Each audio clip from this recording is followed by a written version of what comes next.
Hi everybody, it's Richard here again and welcome to another video. This time I'm going to do a ranking video on albums by probably regarded as the third most successful glam rock band in the UK, and that is The Sweet, or Sweet. They were actually called The Sweet up until and including the single Teenage Rampage.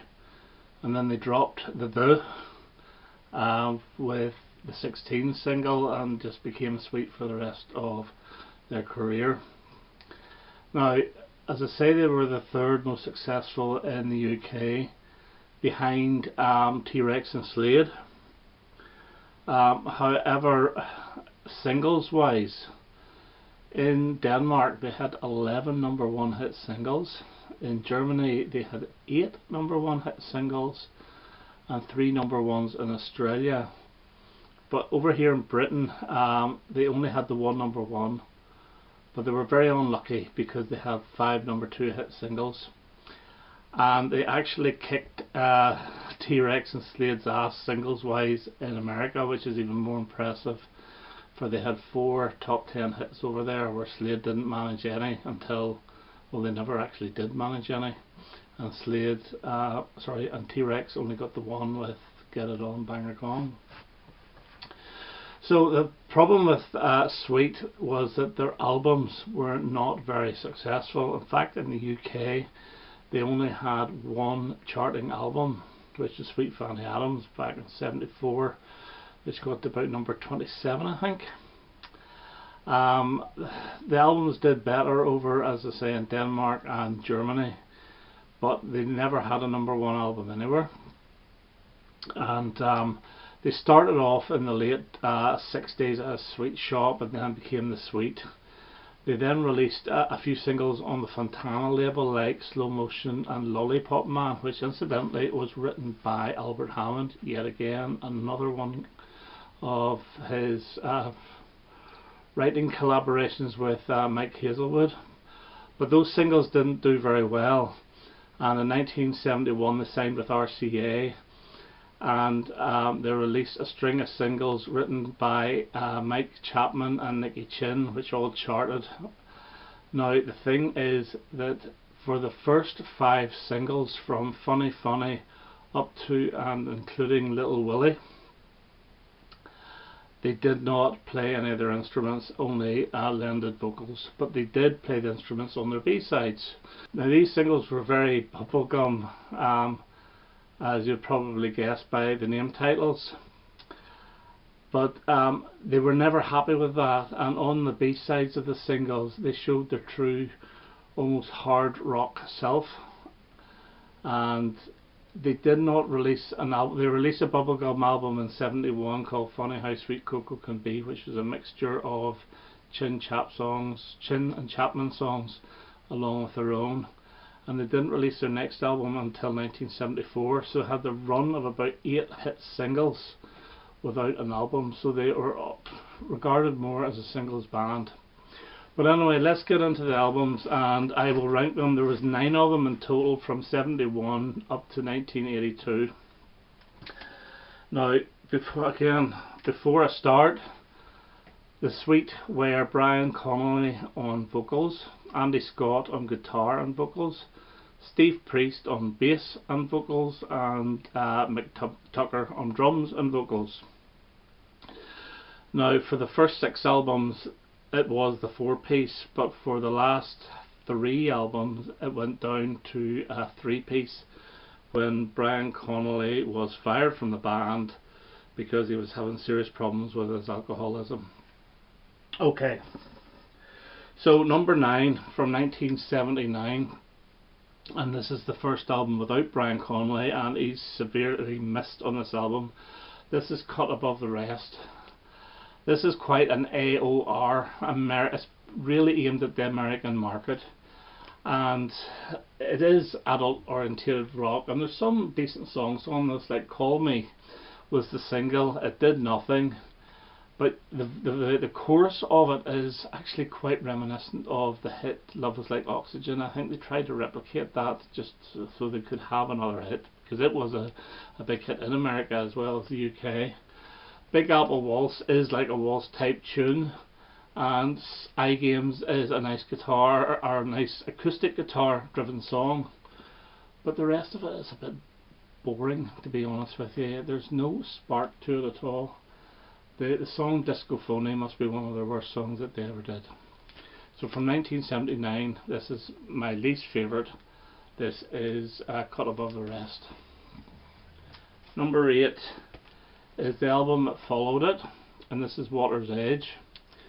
And at least they're trying to get a little bit more with the times. This is released in 1980, and it has got a bit of a new wave feel to it. Gone is the AOR sensibilities, and they are branching out a little bit. But the problem with this one is the songs are not that strong. 60s Man was the single, and it's not bad, but the best two songs on this are the last two songs in side 2, which are Hot Shot Gambler and Give the Lady Some Respect, which are both excellent. Hot Shot Gambler reminds me a little bit like Smokey. Give the Lady Some Respect has got a bit of a Status Quo vibe to it. But the rest of the album is okay, but it's nothing brilliant at all. As I say, the songs are what actually let this down, and they do miss Brian Connolly's voice. So that's number 8. Number 7, I nearly put this last because it is the Bubblegum album. This is their first album, Funny How Sweet Coco Can Be. It's got 2 big hit singles on it, Coco and Funny Funny, and it's a mixture of Chin Chapman songs and their own. Now the Chin Chapman ones are actually quite good, like Santa Monica Sunshine and Sunny Sleeps Late, but it does feature the dreadful Tom Tom Turnaround, which was a hit for, is it New World back in 70-71. But there's a couple of really good songs that they did themselves, like Honeysuckle Love is a great little number written by the band, as is Genie, and Spotlight is an indication of, you know, where they're wanting to be or where they're wanting to go, because it is quite heavy. So yeah, it's good, but it is bubblegum. And songs like Chop Chop is a dreadful song, and Daydream, which was done by the Loving Spoonful, and Reflections by the Supremes, I don't know why they did them. Like, their B-sides would have been better served on this LP than those songs. There was really no need. So, but it's still not a bad album, and that's my number 7, Funny How Sweet Coco Can Be from 71. Number 6 from 77, and this is Off the Record. And this is quite a heavy album. Features 2 great singles, Lost Angels and Fever of Love. Live for Today is a great rocking track, and Laura Lee is actually quite an acoustic based song, but it is very, very strong. But yet again, this, as I say, is heavy. Apart from one song called Funk It Up. And in brackets, I think in some places it says Song for David, but it's basically a nod towards David Bowie's fame, and it actually works quite well. Actually, it's pretty good, a bit of a disco-y vibe to it. So that is Sweet Off the Record 77. As I say, quite a heavy album. Okay, we're down to 1, 2, 3, 4, 5. And number 5, I'm going to go first from 1976. This is Give Us a Wink, and this is their most heaviest album. It has 2 brilliant singles on it, The Lies in Your Eyes and Action. The song White Mice goes like 100 miles an hour. Yesterday's Rain is fantastic. Healer it's not bad, it's a good closer to the album. And 4th of July is another great song. The only one I'm not overly keen on is Cockroach, which I think is a bit plotty, but yeah, this is their Sweet at their heaviest. And this is around the time they were actually quite successful in America as well. So this is my number 5. Number 4, and I go with Desolation Boulevard. Now this is the UK copy, or the UK issue, not the American one. The American one is completely different. Very similar cover, but only 2 songs of this actually feature in the American version.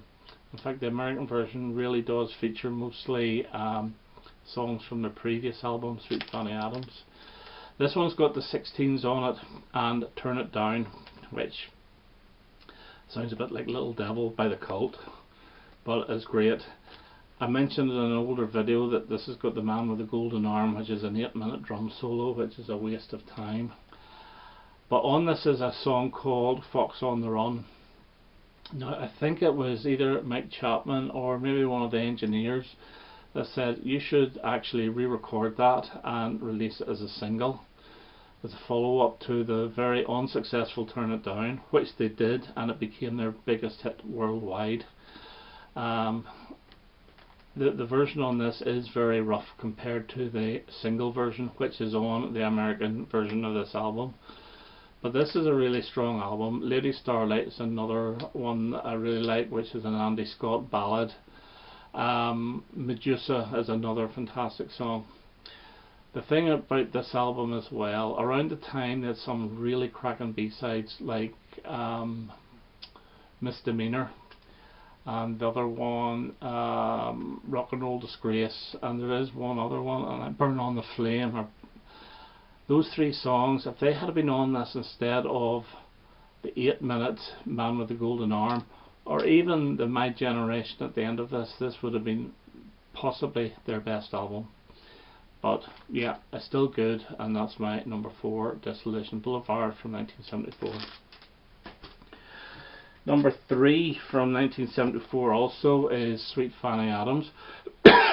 Excuse me, I had this at number 1 for ages, and I went through all my Sweet albums, played them all, and I jiggled about with the order, because some, well, you'll find out what I think is number 1 and number 2. This is a great album. Set Me Free opens this up. Andy Scott original, heavy as hell, sounds like something Iron Maiden would do. It's got a bit of rock and roll with Peppermint Twist, a bit of glam with AC/DC and Rebel Rouser.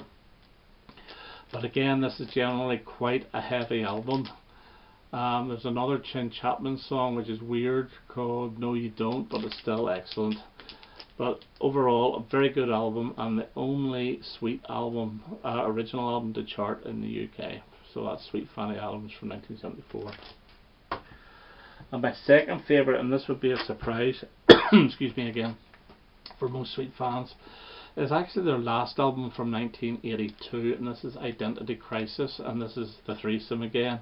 They'd already split up by the time this was released. They split up in 1981, and this came out as like a post-split album, but this is absolutely brilliant. There's not a bad song on this.